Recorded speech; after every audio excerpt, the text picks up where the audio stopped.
Doedd na ddim llawer o groeso gan y tywydd heddiw efallai, ond mi roedd na groeso cynnes I dros 20 o ffoaduriaid a cheiswyr lloches ar faes yr Eisteddfod, ac roedd na gyfle I ddysgu Cymraeg.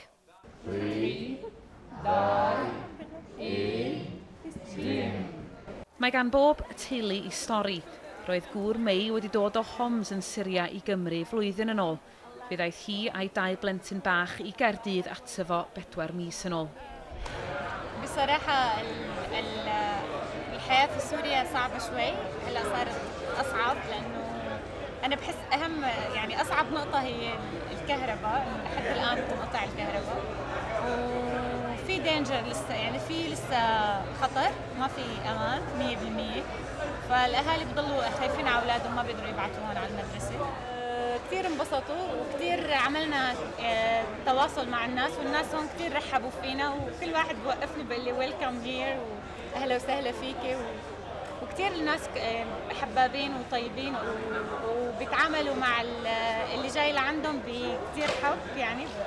Ac mae'r teulu yn cael hwyl ar ddysgu Cymraeg. 1, 2, 3, 4, 5, 6, 8, 9, 10. Fe ddaeth y teulu yma I Gymru 4 blynedd yn ôl I ddianc rhag yr rhyfel yn Syria.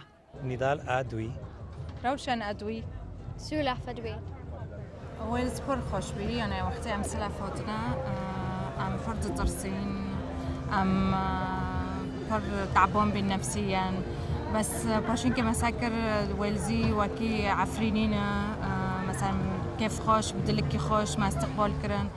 Ond mae yna le I roi croeso I fwy yn ôl Oxfam Cymru. Di'r argyfwng y ffoaduriaid ddim yn mynd I nunlla. Mae'r sefyllfa ar hyn o bryd yn parhau yn anffodus. A dwi'n meddwl, da ni'n genedl o groesawgar, da ni wedi gweld hynna heddiw, a dwi'n meddwl os fedrwn ni ystyn croeso I fwy o deuluodd dylsyn ni'n neud hynny.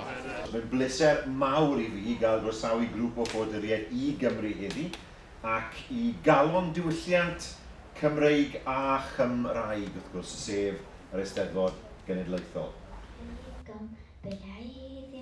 Llais swynol a neges bwysig.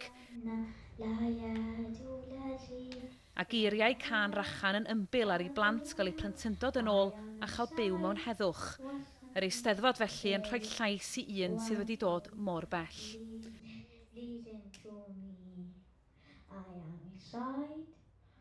I want to play. What you with me?